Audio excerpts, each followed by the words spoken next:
What are the similarities between commercial banking and merchant banking? Commercial banking and merchant banking are two related concepts that are tied to the provision of financial services. The main difference between the two is the fact that while merchant banks are geared toward the provision of these financial services to companies and very wealthy people, commercial banks are less selective about their clientele, who include individuals and smaller businesses such as sole enterprises.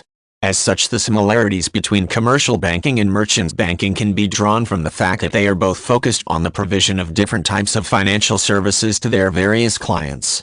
Some of these provisions include financial lending services as well as offering financial advice. Basically, commercial banks assist their clients in numerous capacities that include the provision of loans to those who meet their requirements, a factor that is aimed toward financially enabling such individuals or companies. Merchant banks also provide a similar service to some of their clients through such a process as the provision of venture capital to select companies.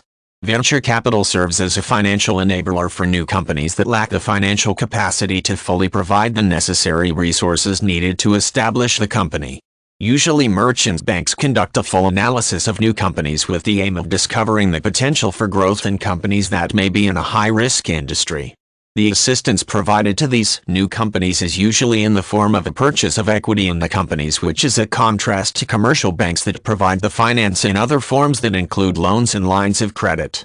That is not to say that merchant banks do not provide loans, which is another similarity between commercial banking and merchant banking. Commercial banks provide loans to clients, while merchant banks also provide the same service to select companies. The loans provided to companies are usually long-term and are in addition to other services provided by merchant banks in the form of stock underwriting and buyouts.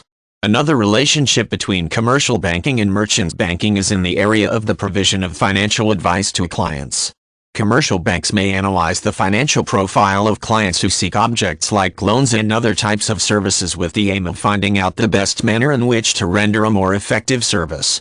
Merchant banks usually provide a more thorough and detailed analysis of the financial profile of their clients, usually in exchange for some kind of consideration in the form of fees.